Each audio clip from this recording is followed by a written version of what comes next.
Doctor గారు, గుండెకు stunts వేయించాక అవి ఎంతకాలం ఉంటాయి? ఎప్పటికీ అయిపోతాయి? మళ్ళీ కొత్తవి వేయించాలంటారా? దీనికి సరైన సమాధానం ప్రముఖ కార్డియాలజిస్ట్ డాక్టర్ ముఖర్జీ గారిని అడిగి తెలుసుకుందాం. చాలా మందిలో ఒక ప్రశ్న ఉండిపోతుంది. హార్ట్కి వేసే స్టెంట్స్ ఎంతకాలం పనిచేస్తాయి? అవి వాటికి ఏదన్నా లైఫ్ టైము షెల్ఫ్ లైఫ్ లాగా కొన్ని రోజులు అయిపోయిన తర్వాత అవి పనిచేయడం మానేస్తాయా? అప్పుడు అవి మార్చుకోవడం కానీ కొత్త స్టెంట్లు కానీ వేసుకోవాల్సిన అవసరం ఉంటుందా అని. ఇది చాలా కామన్గా అడిగే ప్రశ్న. దీనికి సమాధానం మనం ఏ విధంగా తెలుసుకోవాలి అంటే, స్టెంట్లు సహజంగా జీవితకాలం పనిచేయాలి. అంటే ఒకసారి స్టెంట్ వేసిన తర్వాత అది జీవితకాలం పనిచేయాలి. కానీ అందరికీ పనిచేయవు. ఎంతమందికి పనిచేస్తాయి? సుమారుగా 90% మందికి అవి జీవితకాలం పనిచేస్తాయి. అయితే ఒక 5 నుంచి 10% మందిలో మాత్రం అవి రీబ్లాక్ వచ్చే అవకాశం ఉంటుంది. రీబ్లాక్ ఎందుకు వస్తుంది అని అంటే, మనకి నార్మల్గా ఎక్కడన్నా చిన్న దెబ్బ తగిలిందనుకోండి, కొంతమందికి అక్కడ స్కార్ స్కిన్ లెవెల్లోనే ఉంటుంది, కొంతమందికి స్కార్ స్కిన్ కన్నా పైకి వస్తుంది. అదేవిధంగా స్టెంట్ని ఒక ఫారిన్ బాడీ కింద తీసుకొని మన హార్ట్లో ఉండే నార్మల్ టిష్యూయే దానిపైన డెవలప్ అయ్యే అవకాశం ఉంటుంది. ఇది డెవలప్ అయితే స్టెంట్లు అనేవి సామాన్యంగా ఎంత ఉంటాయంటే 2 నుంచి 4 మిల్లీమీటర్ల పరిమాణంలో మాత్రమే ఉంటాయి. అంత చిన్న స్థలంలో కనుక టిష్యూ డెవలప్ అయిందంటే అక్కడ రీబ్లాక్ వచ్చే అవకాశం ఉంటుంది. కాబట్టి ఇట్లా 5 నుంచి 10% మందిలో రీబ్లాక్స్ వస్తాయి. అయితే ఇవి ఎవరిలో వస్తాయి అనేది చెప్పడం కష్టం.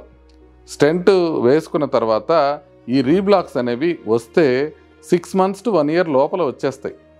యూజువల్గా 6 months to 1 year గడిచిపోయి అప్పుడు దాకా స్టెంట్ శుభ్రంగా పనిచేస్తున్నట్లయితే ఆ తర్వాత మళ్ళీ స్టెంట్ లోపల బ్లాక్ రావడం అరుదు. అంటే అస్సలు ఉండదని కాదు, అరుదుగా వస్తుంది. కాబట్టి వస్తే ఎగిస్తే స్టెంట్ వేసుకున్న తర్వాత 6 నెలల నుంచి సంవత్సరం లోపలే వస్తాయి. ఇవి స్టెంట్ ఫెయిల్యూర్స్ కింద మనం భావించాలి.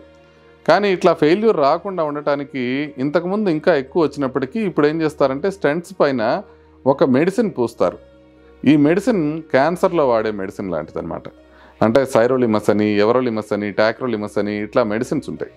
వీటిని పూత పూసిన కనుక స్టెంట్స్ని కనుక ఉపయోగించినట్లయితే అలా ఒకవేళ బాడీలో ఉన్న టిష్యూ స్టెంట్ పైన డెవలప్ అవుతుంటే డెవలప్ కాకుండా ఉండటానికి ఇవి మెడిసిన్స్ పనిచేస్తాయి. కాబట్టి మెడికేటెడ్ స్టెంట్స్లో రీబ్లాక్ ఛాన్సెస్ తక్కువ ఉంటాయి. అదేవిధంగా ఏదైతే స్టెంట్ ఎక్కువ పరిమాణంలో ఉంటుందో దానికి డయామీటర్ ఎక్కువ ఉన్నప్పుడు రీబ్లాక్ ఛాన్సెస్ తక్కువ ఉంటాయి. ఫర్ ఎగ్జాంపుల్ 4 మిల్లీమీటర్స్ కానీ 4.5 మిల్లీమీటర్స్ కానీ వేసిన స్టెంట్స్ ఎక్కువ కాలం మన్నుతాయి. అదేవిధంగా తక్కువ సైజు ఉన్నవి సుమారుగా 2.5 లేకపోతే 2 మిల్లీమీటర్ ఇట్లాంటి చిన్నగా సన్నగా ఉన్న స్టెంట్లు రీబ్లాక్ రావడానికి ఛాన్స్ ఎక్కువ ఉంటుంది. అదేవిధంగా స్టెంట్ పొడవు ఎక్కువ ఉంది అని అంటే రీబ్లాక్ రావడానికి ఛాన్స్ ఎక్కువ ఉంటుంది. అంటే యూజువల్గా మనకి స్టెంట్లు 8 మిల్లీమీటర్స్ నుంచి మొదలుపెట్టుకొని 48 మిల్లీమీటర్ల పొడవు వరకు వస్తాయి. 48 మిల్లీమీటర్లు కానీ ఒకదాని మీద ఇంకొక స్టెంట్ వేసి ఇంకా పొడవుగా తయారైన స్టెంట్ లెంగ్త్ ఉంటే అప్పుడు రీబ్లాక్ ఛాన్సెస్ ఎక్కువగా ఉంటాయి. సో తక్కువ చిన్న స్టెంట్స్ ఉన్నాయనుకోండి, ఫర్ ఎగ్జాంపుల్ ఒక 15 మిల్లీమీటర్సే ఉందనుకోండి స్టెంట్, అప్పుడు రీబ్లాక్ వచ్చే అవకాశం తక్కువ ఉంటుంది. కాబట్టి డయామీటర్ ఎక్కువ ఉండి పొడవు తక్కువ ఉండే స్టెంట్స్ రీబ్లాక్ అవ్వడం చాలా అరుదు. ఇది మాత్రమే కాకుండా జాయింట్స్ దగ్గర ఉండే దగ్గర రీబ్లాక్ రావడానికి ఛాన్సెస్ ఎక్కువగా ఉంటాయి. ఏదైనా రక్తనాళంలో జాయింట్ ఫామ్ అవుతుంది అనుకోండి, ఒక రక్తనాళం నుంచి ఇంకొక బ్రాంచ్ వస్తుంది అనుకోండి, ఆ బ్రాంచింగ్ పాయింట్లో వేసిన స్టెంట్స్ రీబ్లాక్ వచ్చే ఛాన్సెస్ ఎక్కువ ఉంటాయి. ఇదే విధంగా ఒక చోట సర్కంఫ్లెక్స్ అనే ఒక రక్తనాళం ఉంటుంది, దాని మొదట్లో వేసిన స్టెంట్స్ కూడా రీబ్లాక్కి ఛాన్సెస్ ఎక్కువగా ఉంటాయి.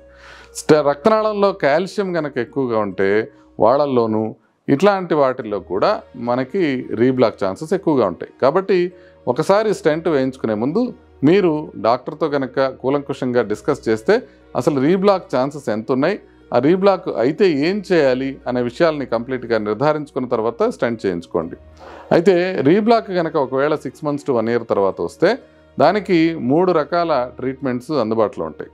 రీబ్లాక్ సిగ్నిఫికెంట్గా ఉంటాయి. రీబ్లాక్ సిగ్నిఫికెంట్గా లేకపోతే జస్ట్ సేమ్ మెడిసిన్స్ కంటిన్యూ చేయడం సరిపోతుంది. రీబ్లాక్ కనుక సిగ్నిఫికెంట్గా ఉంటే ఒకటి దాన్ని బెలూన్తో పెద్దగా చేసి వదిలేసేయచ్చు, 2 ఆ స్టెంట్ లోపలే ఇంకొక స్టెంట్ వేయచ్చు. స్టెంట్ తీసి ఇంకొక స్టెంట్ వేయటం సాధ్యం కాదు. అసలు స్టెంట్ తీయటం అనేది సర్జికల్గా ఓపెన్ చేస్తే ఆ స్టెంట్ మెటీరియల్ ఏమన్నా తీయచ్చేమో కానీ, బట్ నార్మల్గా స్టెంట్ ప్రక్రియలో ఆ స్టెంట్ని తీసి ఇంకో స్టెంట్ పెట్టడం సాధ్యం కాదు. ఆ స్టెంట్ లోపలనే ఇంకొక స్టెంట్ వేసుకోవాల్సి వస్తుంది. అది 2వ ట్రీట్మెంట్ ఆప్షన్. 3వ ట్రీట్మెంట్ ఆప్షన్ ఏంటంటే, ఆల్రెడీ స్టెంట్ రీబ్లాక్ వచ్చింది కాబట్టి బైపాస్కి వెళ్ళటం అనేది 3వ ట్రీట్మెంట్ ఆప్షన్ కింద మనం భావించాల్సిన అవసరం ఉంటుంది. కాబట్టి స్టెంట్స్ లైఫ్ లాంగ్ పనిచేస్తాయి. ఎంతమందిలో? సుమారుగా 90% మందిలో లైఫ్ లాంగ్ పనిచేస్తాయి. ఒక 10% మందిలో మాత్రం రీబ్లాక్స్ వస్తాయి. ఆ రీబ్లాక్స్ వచ్చే వాళ్ళకి కూడా ఫస్ట్ 6 నెలల నుంచి సంవత్సరం లోపల వస్తాయి. ఇంకొక మేజర్ ప్రాబ్లం ఒకటి ఉంటుంది స్టెంట్స్లో. స్టెంట్ లోపల రక్తం గడ్డగట్టడం. ఇది ప్రమాదకరమైన విషయం. ఇది స్టెంట్ వేసిన మొదటి 2 రోజుల దగ్గర నుంచి మొదటి నెల రోజుల వరకు కొంచెం ఎక్కువగా ఉండే అవకాశం ఉంటుంది. ఎక్కువగా అంటే 1% వరకు అవకాశం ఉంటుంది. 99% ఇలా జరగదు. బట్ ఈ 1%లో మాత్రం ప్రాణానికి ప్రమాదం అయ్యే అవకాశం ఉంటుంది. స్టెంట్ లోపల రక్తం గడ్డలు కట్టడం అనేది మనం స్టెంట్ తర్వాత వేసిన ట్యాబ్లెట్స్ మానేసినా కూడా వచ్చే అవకాశం ఉంటుంది. కాబట్టి చాలా జాగ్రత్తగా మెడిసిన్స్ వాడుకోవాల్సిన అవసరం ఉంటుంది. సో ఒకవేళ రీబ్లాక్ రాకుండా రేర్గా వచ్చే క్లాట్స్ రాకుండా ఉంటే స్టెంట్స్ అనేవి సహజంగా లైఫ్ లాంగ్ పనిచేస్తాయి. స్టెంట్స్ అనేవి హార్ట్ అటాక్ వచ్చిన స్టేజ్లో లైఫ్ సేవింగ్ థింగ్స్ కింద భావించాలి. అంటే హార్ట్ అటాక్ వచ్చినప్పుడు మనం స్టెంట్ చేసుకుంటే దానివల్ల ప్రాణహాని తప్పే అవకాశం చాలా చాలా ఎక్కువగా ఉంటుంది. కాబట్టి ఖచ్చితంగా స్టెంట్స్ అనేవి చాలా ముఖ్యం. అయితే ఈ స్టెంట్స్ ఎప్పుడు రీబ్లాక్స్ వస్తాయి అనేది మనం ఒక్కసారి తెలుసుకోవాల్సిన అవసరం ఉంటుంది.